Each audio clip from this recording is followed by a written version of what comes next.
Hey there, it's your boy Foxy, back for more relationship stories. The lifestyle she wants is all I have to offer. Original post. For context, my 42 male, wife 38 female is a stay-at-home wife by her choice of our two kids 1 and 4 years old. I used to work full-time in a large hospital in our town as an attending oncologist, but due to her needs at home, I have since cut my clinic time in half and make up for the break in my in-person work via telehealth. It's not uncommon my patients get to see my kids as they are meeting bomb from time to time, but admittingly, it's nice to see the smile these unplanned moments bring to both my kids and patients' faces. We by no means have a lack of active support. Both our parents are available and willing to help watch our kids. My income is enough that my wife, if she felt that we needed it, could hire a nanny part or full-time or live-in. And since I shuffled my clinic and worked with colleagues to make it work, I am available almost all but 6 or so hours a day. And even so, during those 6 hours, I frequently step away to make sure my wife and whomever else is helping watch our kids are taken care of. I know she has postpartum depression. She had it with our first, another time with a child she miscarried, and now with our second. I've offered help in all forms, but she reiterates the fact that she just doesn't want to talk to either a stranger or someone who is my friend telling me everything behind her back, because all doctors do that, right? So rather than argue, I try to do my best and make it work for everyone. It's not easy, but it's the best solution for an unavoidable scenario. 3 weeks ago, when I found out via a colleague who frequents the same Facebook mothers group as my wife, that according to her vent post, I as a husband and father, if it wasn't for the lifestyle my husband can provide for me, I would have left by now. He provides no support at home, has no clue how to raise kids and is useless AF. Workaholic who doesn't prioritize me or my kids. And my favorites can easily be replaced. Been talking to my ex, getting some good D on the side and more to come. My husband is so dumb he didn't even notice I've been sneaking money away from our account. All I could do was laugh in disbelief.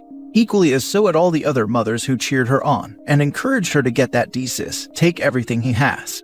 After a weekend of sulking and then bringing it to her attention, and the failed attempt to play it off as a joke, explain, cover, lie about the post and its context as I found proof to everything she said in her post, she expressed that she thinks we need to start from back at the beginning and fall in love again. Long story short, my attorney has taken the past 2 weeks to look at my case, and according to him and his partners, they have enough to present to prevent a lot of the damage she thinks she can cause with the pending divorce via her story and deleting of that post. Her legal counsel is her aforementioned ex, who is an unemployed electrician who was fired for being high on a job, who according to mutual friends, thinks is about to put our house under his name, that my parents bought for us as a wedding gift that we have yet to transfer the title to our names. I'm in a mixed bag of emotions currently. Again, I'm laughing in disbelief at everything, but I'm also crying at the revelation that I wasn't good enough for someone I love and started a family with. I want to ensure our kids grow up with both of us, and when they're older decide who they want to live with more. I'm scared that she will try anything to take our kids away from me completely, and now I am thinking I should fight for full custody. I'm jealous her ex has that much power over her to sway her so easily after all these years as we started dating when before I was a resident. But most of all, I'm angry. After conversation was opened about the proceedings of our divorce, my wife's biggest concern was, well, what's going to happen to me and all that I need and deserve.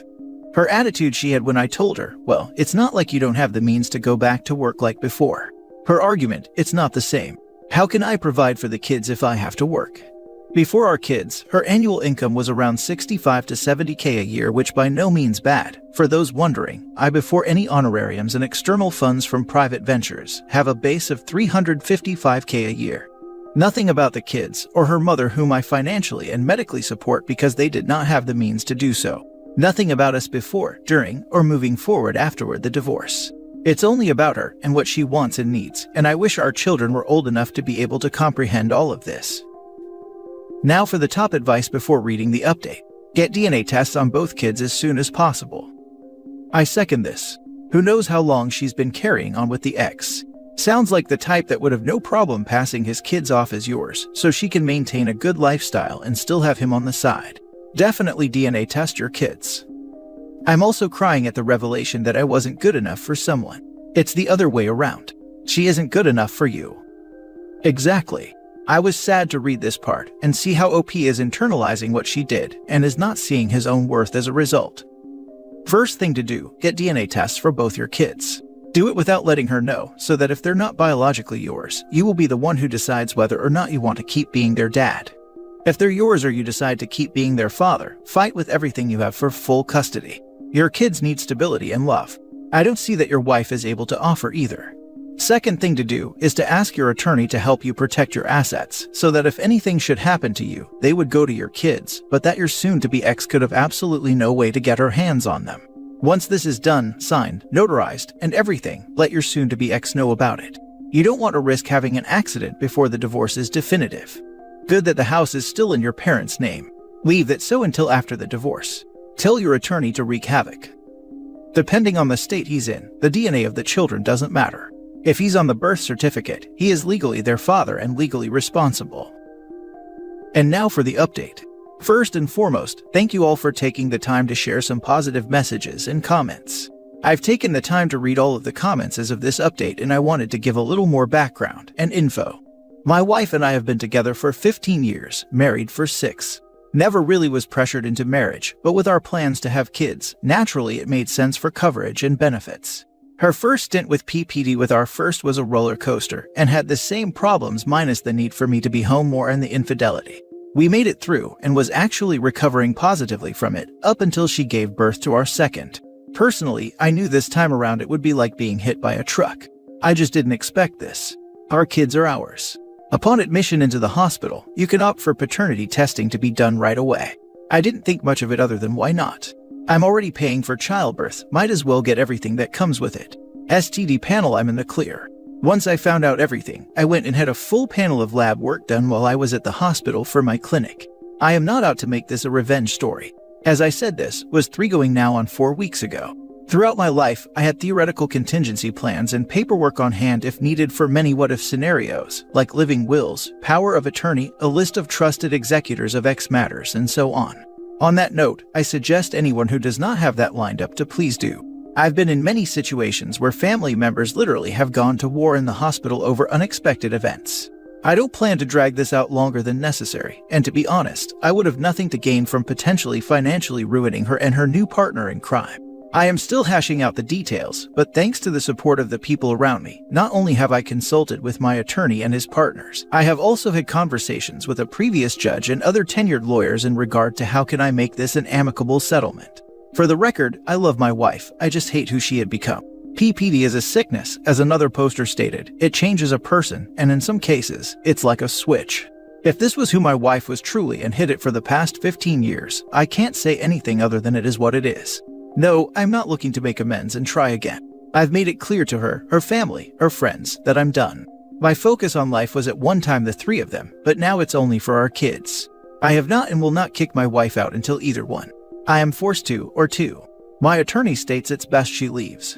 We are sleeping in separate rooms, and I've given her an open door policy where she's free to come and go as she pleases, just don't take the kids with you. Her mother is actually enforcing this rule since this all came to light. She and my mother have temporarily moved in to help and ensure the kids' best interests are being looked out for.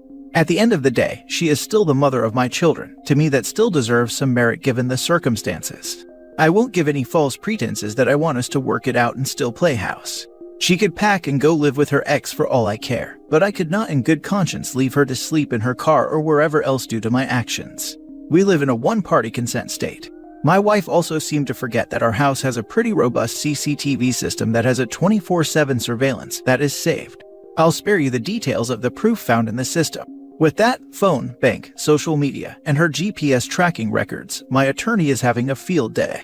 A comment caught my eye, so just for clarification, traditionally we did not hold clinics via telehealth, but thanks to COVID and restrictions, that we had no choice but to implement this option during the height of the pandemic in 2020 to 2021. A patient on active treatment has to come into the hospital in person. To this date, many cancer hospitals still have visitor restrictions and offer telehealth options for patients who are being seen for follow-ups for survival and general reasons.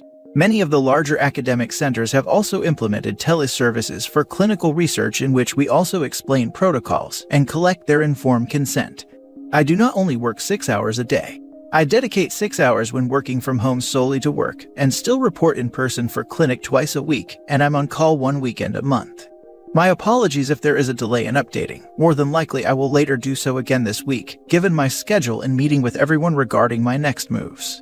Thank you all again for taking the time to read and comment if you did. I hope each and every one of you have a great rest of the week. Just venting. Last story. I asked my wife for a break after she called me a good-for-nothing drunk. I have been with my wife for 5 years, married for 3. When we met, I told her about how I was a newly recovering alcoholic. I had been sober for 2 months when we met, and that if she wanted to leave, she could. She said no, and our relationship bloomed. She was there for me during the good times and the bad. Whenever I wanted to drink, I would think about how it would implode our relationship, and now I'm proud to say I haven't drank for 5 years. During Christmas, I got a gift from a coworker who didn't know I was in recovery, which was a bottle of alcohol. I thanked him while saying, "Thanks, but I'm actually a recovering alcoholic, but I appreciate the gesture." I placed it on a shelf in my office so that whenever I saw it, it would remind me of how far I've come. Last week, my wife and her sister, who had come to stay for a few days, were in the living room when I got home.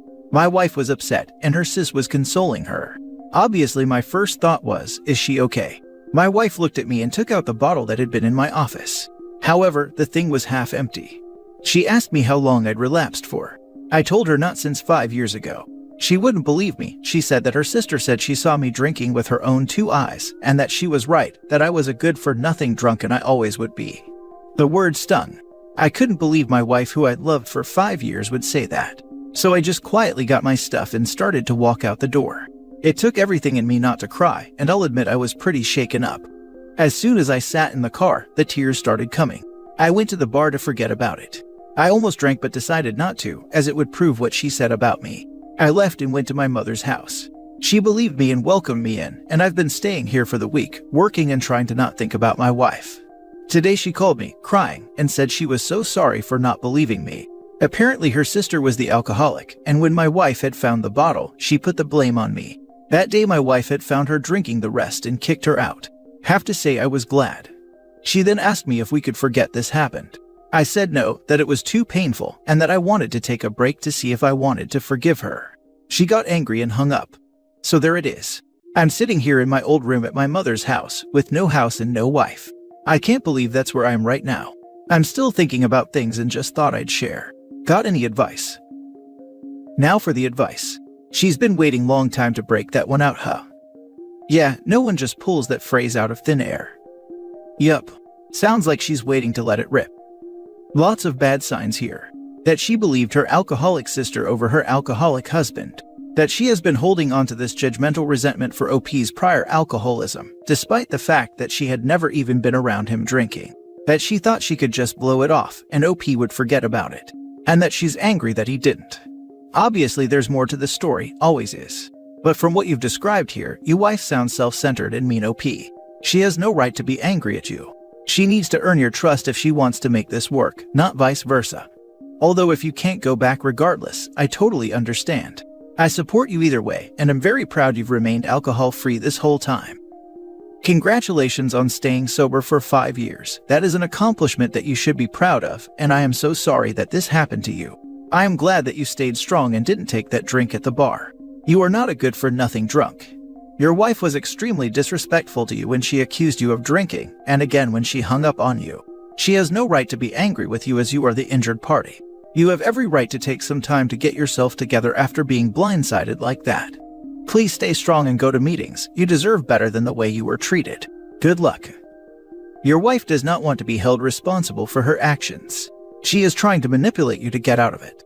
She's going to go at this every way she knows how. Her next move will be to offer intimacy. Then she'll say if you were a man, it wouldn't bother you. Then she'll cry, and if you ignore the crying, you'll know it was BS because she'll immediately get angry.